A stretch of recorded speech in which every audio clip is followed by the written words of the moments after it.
Club 40 Audio presents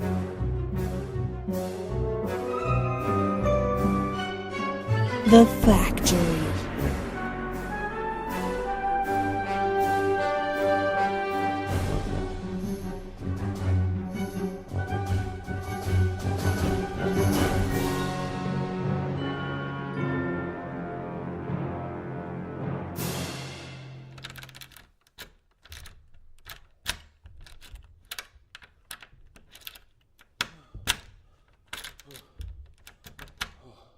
Told you the key wasn't Aladdin. Dude, Alibaba makes way more sense. Aladdin didn't have any doors to open. It was Alibaba who needed to get into the cave of the 40 thieves. But all I want right now, at this point, is a magic carpet that could have flown us up here when the elevator refused to go higher than 5. I did try to find the elevator key in the super's office. Probably could have just turned it and we would have had access to all the floors. But his apartment was a mess. Nothing was in the right place. Looked like a herd of elephants had a picnic. Oh, it's my own fault. Need to do more cardio. Jack LaLanne, I am not. So, what exactly are we looking for up here, dude? I'm not sure. Papers mostly. Some sort of evidence that he knew about the mermaid and the other. Let me open the window shade so we can get some more light. See if you can open it. Let some air in. This place is stuffier than my apartment on Saturday night. Okay, so look for a desk or a filing cabinet. All the furniture is covered up with sheets, so it's probably under one of those. Could be anywhere. This is the penthouse, man. Takes up the whole floor. Why wouldn't they rent this out? It's beautiful, man. All this deco. Would totally make Mr. Walters, the art professor at the college, make him have a heart attack. He hates deco as much as he hates Norman Rockwell. Probably part of the contract. They couldn't rent out the penthouse after McKlusky died. Might have said something like that. My guess is the owners are planning to chop it up into apartments like they're doing with the rest of the building. Only instead of having to blow out walls, here they're going to have to put them up. True, man. Anybody who could afford this place on a monthly basis probably packed up and moved to Chicago a long time ago. Dude, look at this. Found the desk. Excellent. Looks like bills and ledgers mostly. Oh, look. Picture McKlusky. And a totally bodacious babe on his arm. Well, by 1920s standards anyway. I don't remember anything about McKay being married. Center drawer won't open. Seems locked. He probably wasn't married, or wasn't for very long. People with that kind of money seldom are. And then when they lose their money, like McKlusky must have, or this place... Babes hit the highway. I'm hip. Dangers of capitalism, man. Ruins everybody's life. We should all get back to nature. No possessions, no electricity. It would be a better world. No Rolling Stones if that happens. No record players. The Stones I could live without. Pink Floyd, on the other hand, totally not worth the sacrifice, and I am not giving up my stereo. You go through these, I'll take this stack. If we go through...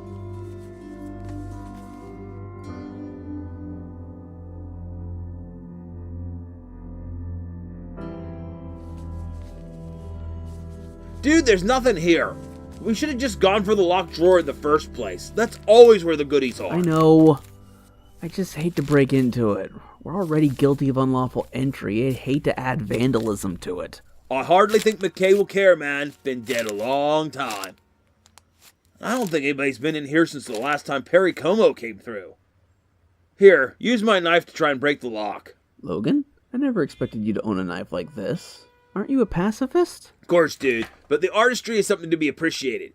Besides, if I have it, it's one less thing out on the street causing harm. Totally came in handy when the other guy tried to creep under my door. Hurt him bad, I think. By the way, I was thinking. Got it. Sweet. Looks like an awesome pen and pencil collection. Well done, man. Very funny. What's this? Probably his diary, man. Kept his most intimate secrets in it. Just like Sherry in Search for Tomorrow. Does look like a diary. Starts around 1955. Talks about building the hotel, the pool. The hotel was a bad investment. Looks like it started losing money right out of the gate. There it is. His wife left him when she knew he was running out of money. Took everything she could shove in the car along with $50,000 in cash and ran away.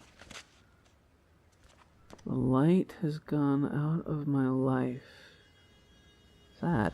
Capitalism. Bad choice in women. Same thing, man.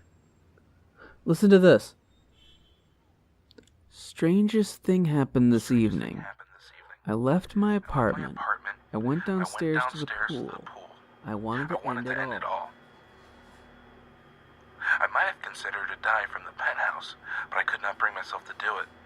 The building narrows at the top. I might hit a platform and survive, only to die hours later in agony. I needed it to be quick.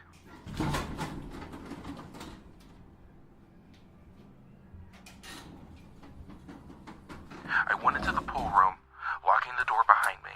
The hotel manager would be the one to find me in the morning. I only prayed there would not be any children with him.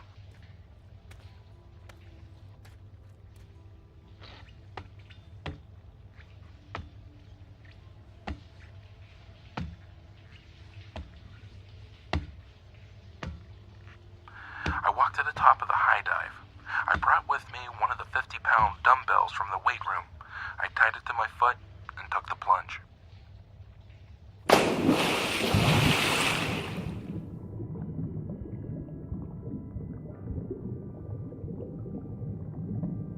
I discovered then, as all those who try to commit such an act, that even in the depths of my despair, I did truly not wish to die.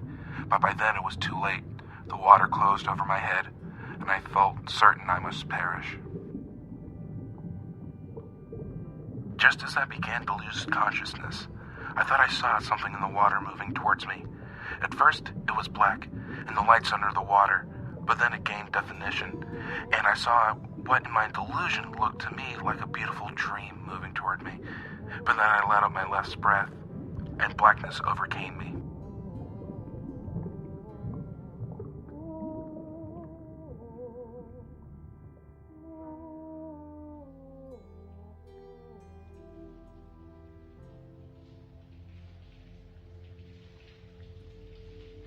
The next thing I knew, I was lying on the cement side of the pool.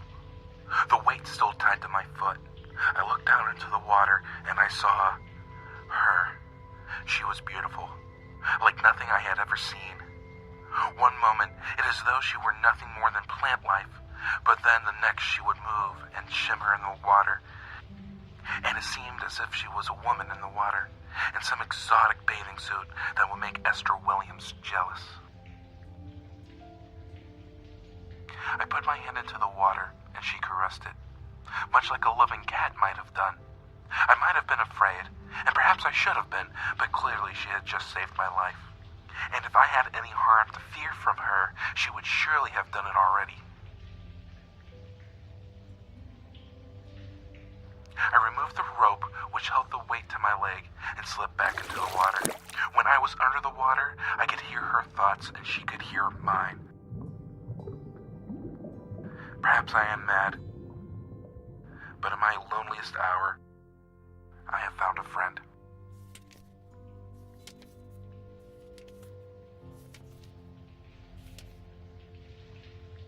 It has been more than 5 years since I first found her in the pool. I still don't know where she came from, or how she arrived in my hotel. A hotel no longer. I see no one but her. Each night I wait until sundown for the pool to close, and then I go to her, as a normal man might go home to his bride who awaits him at home. We are happy, the two of us. We talk for hours. We keep each other company. She tells me the thoughts of the men and women and children who come into the waters of the pool. bright snatches of their days and nights. It makes her feel as though she has a life outside of the basement. I have been attempting to give her prepared food, but she still seems to prefer her raw meat. I believe she has been eating the rats and vermin that have come into the building.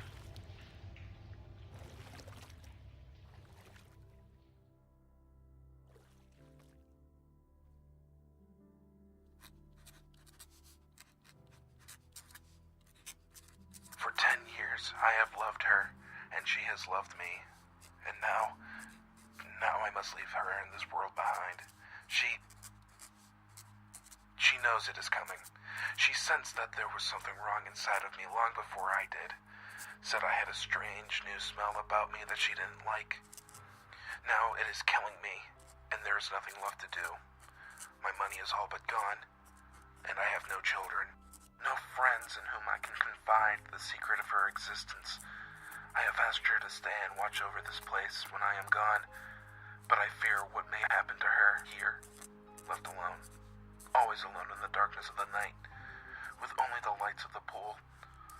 I hope the rats will be enough to satisfy her. If I call someone, she will no doubt end up as a sideshow freak, or she will be taken and studied, confined in a cage by men who care no more about her than they would a mouse in a maze. And I cannot bear the thought of that. Forgive me, Eleanor, my love. We met when I was dying, and now we part, and now even you cannot save me. And that's it, that's all it's written. Oh, man. That was beautiful. True love, man. I don't know, felt a little creepy toward the middle there. He really thought of her like his wife for a while. Love is love, man. If you can't be with the one you want, love the one you're with. Yeah, I've never been that desperate.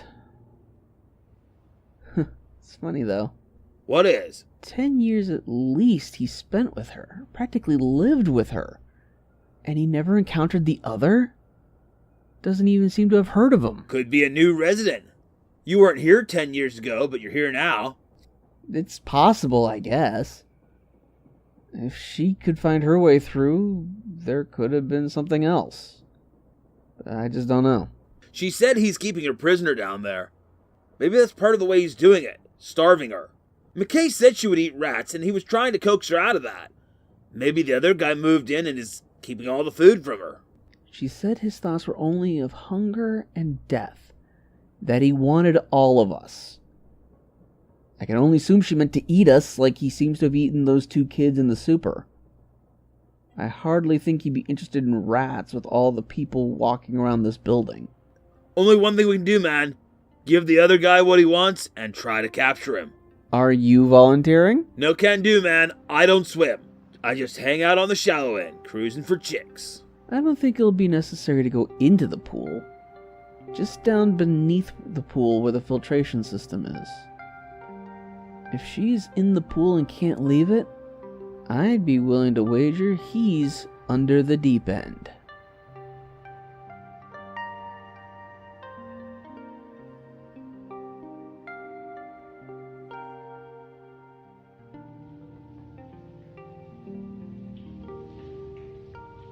I'm telling you, man, all you have to do is get him up here and I'll take care of the rest. Shouldn't I go in the pool first and try to let her know what's going on? If only so she won't be scared? Negatory, man. We don't know how the other dude works. He could be a mind reader too, like she is. Then he'd know the whole plan. He might even try to take you out down in the water. While he's not bound to the water like she is, we know for sure he can move through it and use it. Good point. Probably shouldn't have discussed it this close to the pool. No worries, man. He's probably like Octopoda. They don't have ears, just sensors. I doubt most highly if he understands our lingo. Especially out of the water. Wish me luck. And that I don't fall down. Really? No lights down here?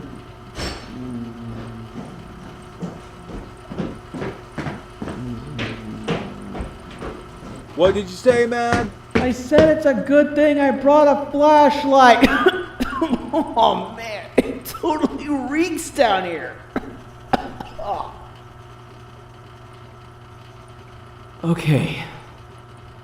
So if I was a fish, how would I attract an octopus?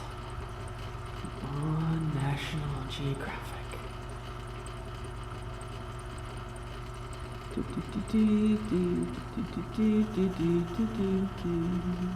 What's the point of watching the show all those years if it can't help me now? Okay, octopuses are sneaky-like things, right?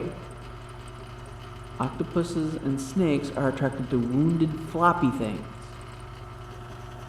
No wonder the super didn't survive coming down here. With that limp. Yeah. If I act like I'm wounded, flail my arms around a little. Well, this is just stupid.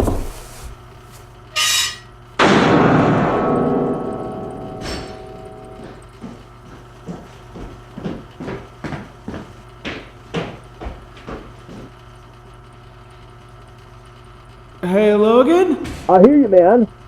I'm trying. The door's jammed. Push up from below.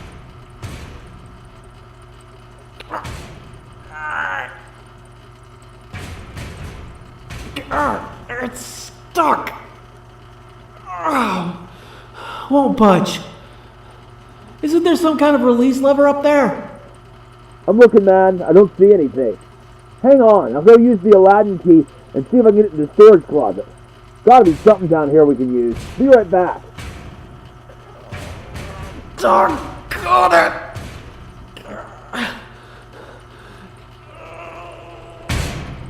Gosh, just my luck.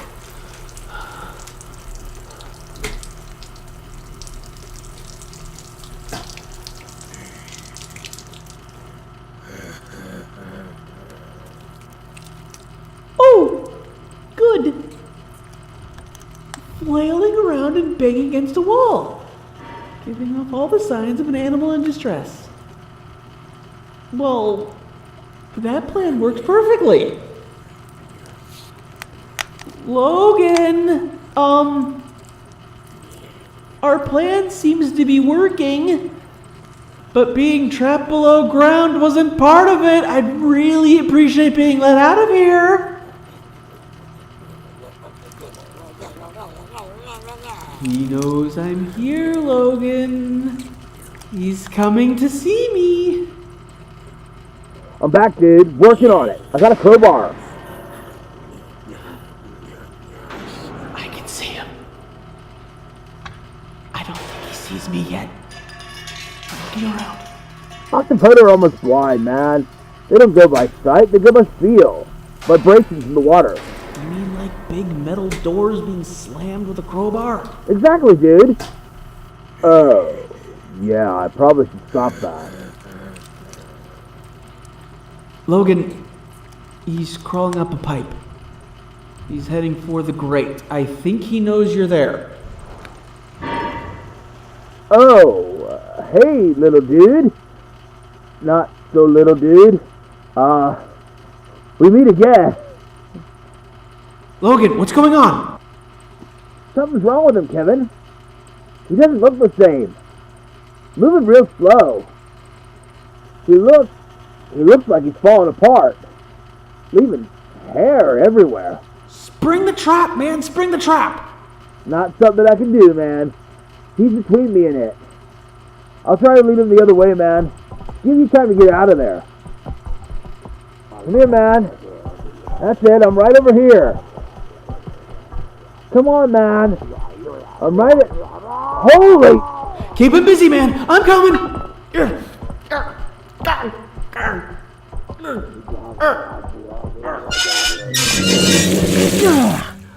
Logan, are you all right?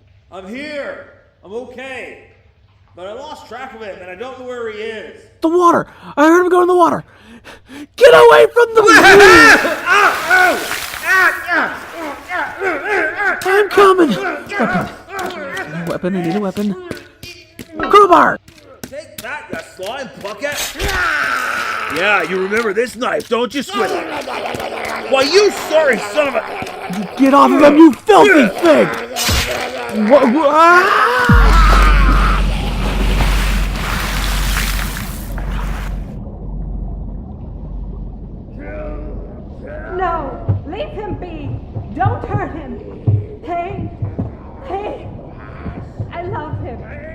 want him. Mine. Mine.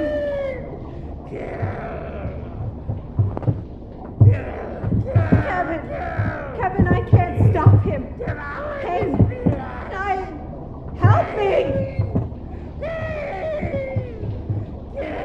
Eleanor, he's going to drown me. You must fight him or I will die. He won't stop. I'm trying. Kill us, please.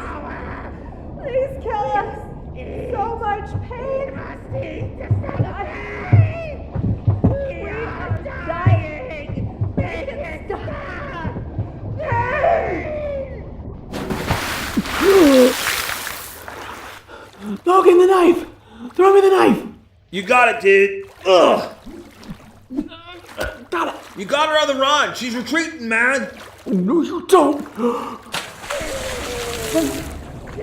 Kevin, we are dying. I am dying. Protect them for me.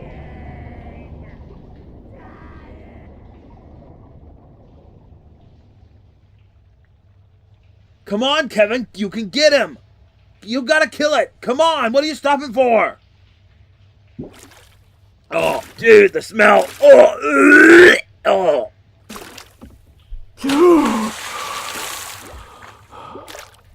I think it's dead, man. Oh, the smell. Oh, what did you do? Nothing. I never got near it with the knife. Pieces of it were coming off in my hand. I heard her thoughts. It was dying. I think it was going to be dead before the night was over, no matter what. What about the lady? Eleanor. The mermaid. I think they were one and the same. I don't know how, but I heard them both, and when it was under the water, it looked different, more graceful. I was afraid of that, man. Thought she might have gone Gollum. Gollum? Yeah, Lord of the Rings. Remember, I gave you a copy when you first moved in? This dude, Gollum, he's like really lonely from being under the earth for like 1,000 years, and he started talking to himself. He begins to think that he's two different people. Smeagol, the nice one, and Gollum, the bad one. Blamed everything bad he did on Gollum. I figured maybe the lady was doing the same thing. She had to eat rats, and when they weren't cutting it anymore, she hated that she was killing people, so she blamed it on the other. I thought of that up there when we were reading McKlusky's papers. The fact that he never spoke about the other was kind of a giveaway. You could have let me in on it. Couldn't risk it, dude. If you'd gone under the water to give Our Lady some warning, she might have read your mind, given the game away. Trap might not have worked. Didn't even get to use it. I doubt that Scooby-Doo contraption would have worked anyway. You cut me to the quick, dude. But what made it die? Why was it falling apart? Haven't the foggiest, man. Might be it was just old. Doubt we'll ever know. It was probably the last of its kind. Hey, what are you guys doing in here? The pool's not open this late at night. Get out. Oh, mercy. What is that smell? And who might you be, Ugh. gorgeous? Ugh. I'm Beatrice. I'm the new superintendent. Oh, what is that thing in the pool? You better have a good explanation for all this. And don't think you can disrespect me just because I'm a woman. Man, that stinks. Beatrice, as in the lady who led our man into paradise? What? Never mind. Nobody reads anymore.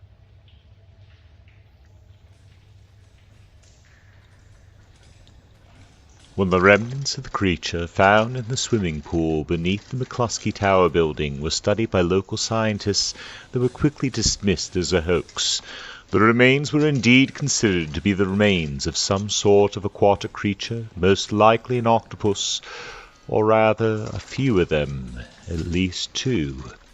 The remains, the scientists said, must have been spliced together from multiple creatures because it was found to contain both male and female reproductive organs. And while such things have been noted in other creatures, such as frogs, such hermaphroditic qualities were rarely seen in octopuses. The remains were also in an advanced state of decay. The state of living decay in female octopuses, the paper stated, is known to occur only after having produced a brood of offspring and seeing them hatch. So it would seem that love wins the day after all, but sometimes a win for one can be a loss for so many others. So remember, my dear friend, when you go looking for love, choose carefully. But don't worry. If you ever make a mistake, you can just bring them here. We'll even give them a job for a while. We are always looking for fresh meat here at the factory.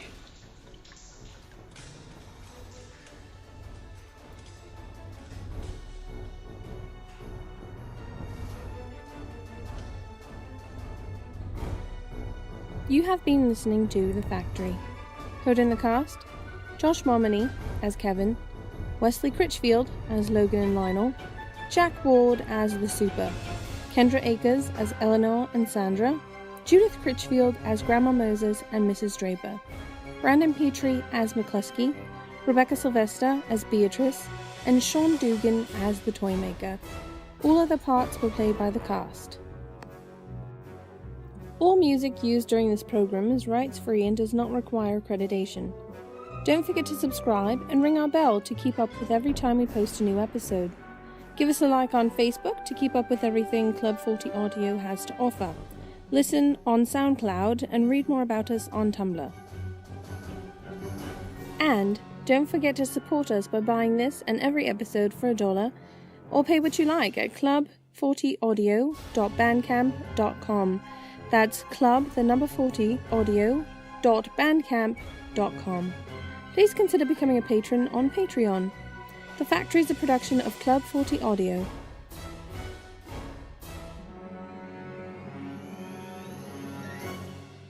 All rights reserved.